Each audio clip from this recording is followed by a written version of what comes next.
Well, hey guys, I'm Pastor Mark, And I'm Children's Director Tim. and this is Camp Training. 101. That's right. So, Mr. Tim, why in the world do we need to do camp training? Camp training. We need counselors that are equipped, that know what they need to do to be involved, to be engaged, to be part of camps. Some of you guys grew up around camps, and so just being in as a camper and even growing up and now being a counselor, what we want to do is what is called discipleship. Yeah. So discipleship of the local church, and what we're looking to do is the older generations continue to teach the younger generations. That process, the reason why we have camp training and what we want to do is to encourage you guys, the teens, to be able to lead the kids.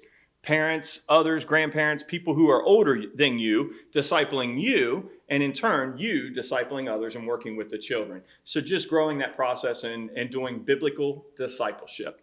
All right. So, Pastor Mark, hey, this is great. And I'm glad to actually sit down with you. It's a little different, a little unique to be able to do our training for the teens this year. And also some of the things that we can actually do to encourage them to be ready for camps up here.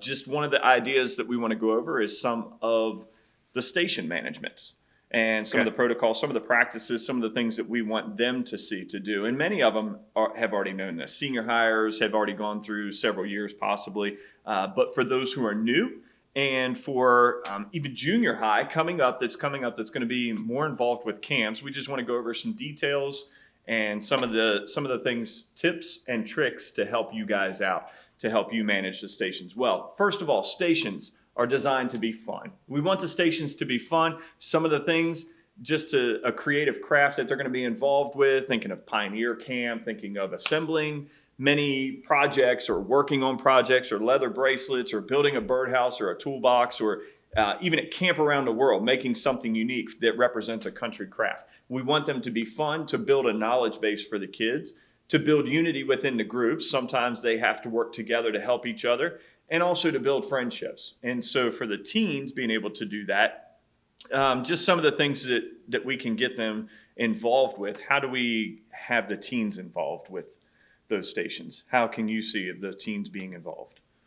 Well, one of the things that the teens need to do, what you guys need to do while you're at the stations is, one, you need to realize that this is a time where you're to be proactive and not passive. And what do I mean by being proactive and not passive, Mr. Tim? Proactive means you are in the middle of it. Proactive means you are engaged right there with the child. Oh, so you're paying attention about, like, so let's pretend that someone is leading the scripture memorization station. You might not feel as interested in the scripture memorization station that other people are. And so someone's teaching. What should I be doing at that point? One, I would be listening to the verse as Okay. well, because the verse is just as applicable to me as it is for that child. So the verse is applicable to me. Second, I would encourage children, point them to, hey, there's the board. Let's keep our focus up here, because you may be next to have to fill in the blank or fill in the word or run the next piece of the puzzle over. So there's ways that I would want to encourage the kid and direct them to listen to the leader. Yeah, so while you're at any station, you need to be paying attention to the leader who is teaching or guiding or leading that station. And that you also need to be proactive. When they ask for you to do something, then you need to be ready to do it, okay? And number two, when the leader asks the kids to do something, you need to be ready to assist in organizing your kids in the way that the leader wants you to organize them. And so you always need to be, your antennas need to be up, ready, paying attention, listening, proactive, always trying to think, where's the need at, and meet that need. See a need, meet a need. And that's like a phrase, I think, a principle at camps that you need to constantly have in your mind is, where are the needs? How can I meet them? Are they in my realm of quote unquote authority that I can meet those needs? So that would be one, need to be engaged in what's actually going on there. Be proactive, not passive. Don't just lay back, sit back, twiddle your thumbs, talking to your friends, okay? So you want to be a helper and not a distraction. Yeah, and the engagement part, what you were saying, engaged with the station leaders and engaged with the children.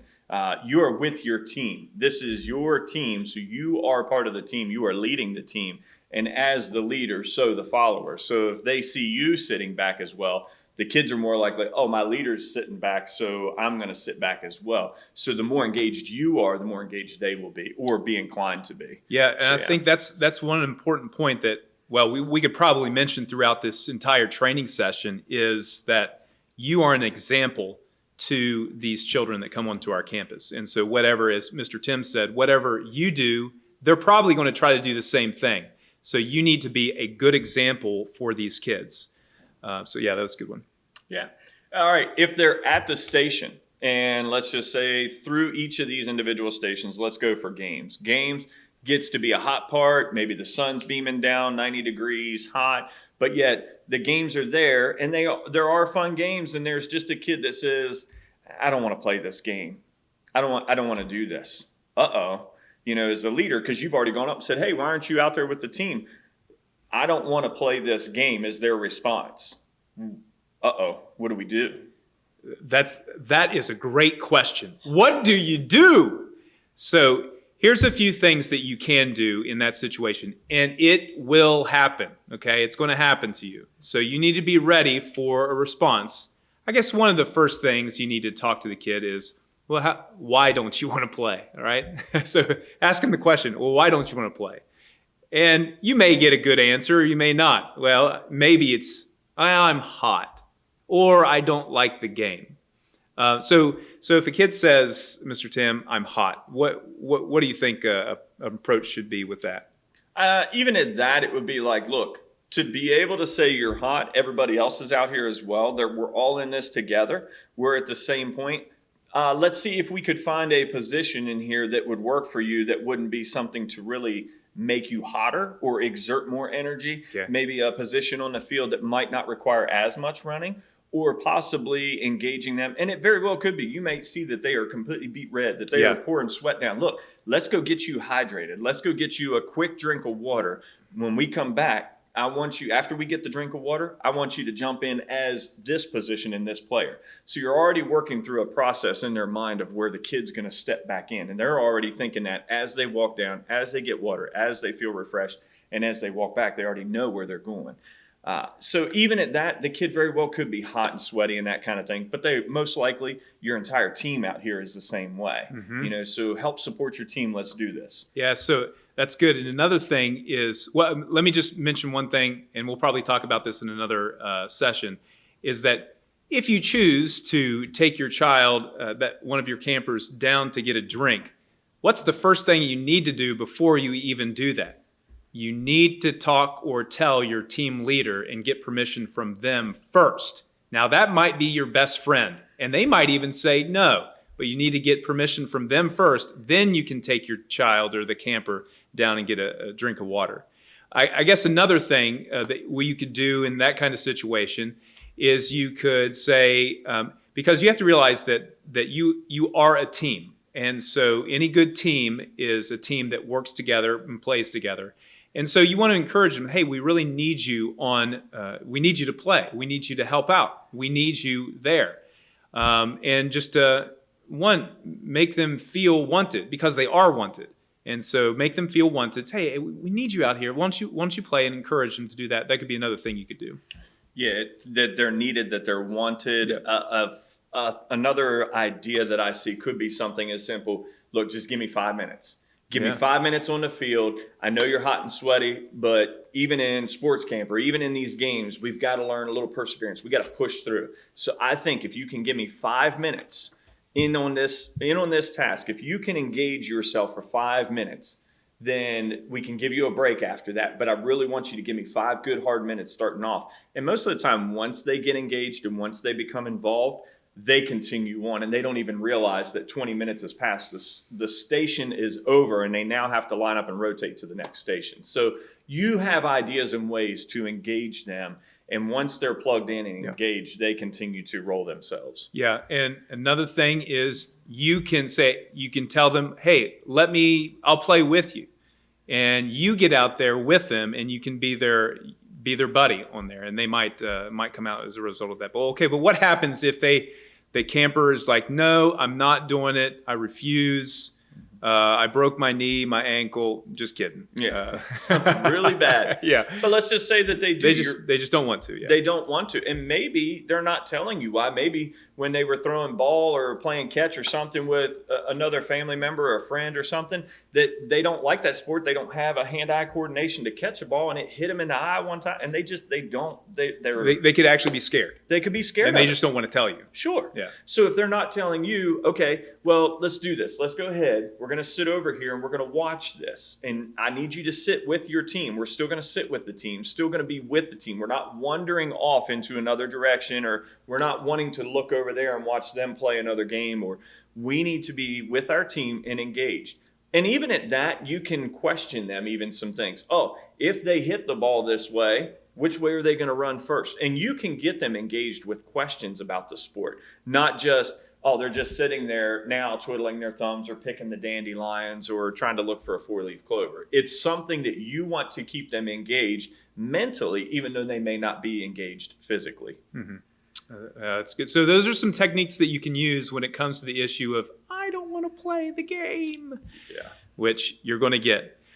So some other responsibilities that you have during the stations. What might be some other things? I'm here at the station. I got my kids in front of me, Mr. Tim.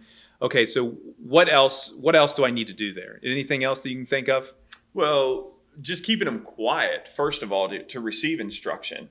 Because most of the time, these games, there may be twist. We may put twist to a game. They may know how to play baseball or kickball, but there may be a certain twist or something to a game that we may do, or combining a couple games together as far as relays and what they need to do. So maintaining control so they're listening to that station leader first and foremost. It needs to be quiet.